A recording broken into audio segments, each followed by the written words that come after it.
Welcome to ICEF Monitor's weekly news roundup, keeping you up to date with all the latest trends and developments in our sector.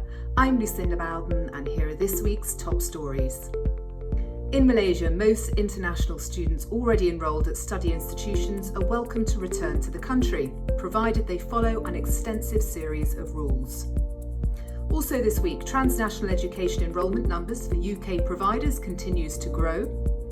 Australia opens its border to international students and some other visa holders. And the year in review, we share our annual roundup of lessons learned this year and take a look ahead to what it all means for 2022. Don't forget to subscribe to our website icefmonitor.com for additional market intelligence for international student recruitment. In Malaysia, international students already enrolled with Malaysian institutions from most countries are welcome to return, provided they follow an extensive series of rules, which includes submitting a total of 5 PCR tests pre and post arrival, as well as between 14 to 21 days in quarantine. These are listed on the Education Malaysia webpage, but in summary include taking a PCR test 3 days before travelling to Malaysia, another test upon arrival, a third test on day 10, a fourth on day 18, and a fifth after completing 14 days of quarantine, which could be extended to 21 days. Those who fail to comply completely risk being denied entry on arrival and deported.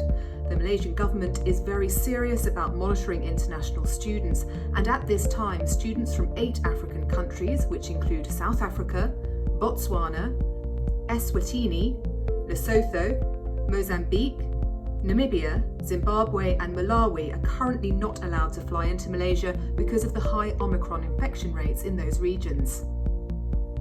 The latest data from Universities UK International shows continued growth in the number of foreign students enrolled in transnational education programmes, or TNEs as they're also known at British institutions.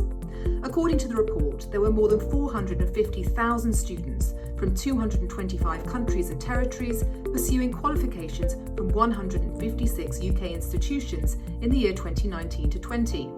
This represents year-on-year growth of nearly 11% for the year leading up to the start of the pandemic, and overall growth of roughly 17% over the previous 5 years. Just over half of those students were based in Asia, but significant proportions were also enrolled from the European Union, the Middle East, and Africa. As in previous years, reporting on TNE maps the full range of delivery models for offshore programmes, including distance and distributed learning, branch campuses, and collaborative delivery with an overseas partner.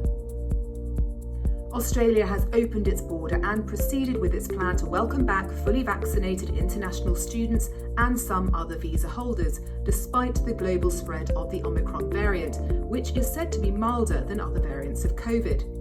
Speaking at a press conference, Chief Medical Officer Paul Kelly said that international evidence is showing clear signs of being milder, and that all of the vaccines continue to provide very clear coverage against serious illness, hospitalisation, and loss of life. As a variant, it may well be milder, and that could turn out, as many international sources have indicated, to be a quietly positive development for the world. Other scientists are not quite so optimistic, however, and evidence about how worried or not so worried we should be about Omicron is still developing. But the 15th of December border opening plan appears to be tied to the Australian government shifting from extremely cautious to carefully optimistic.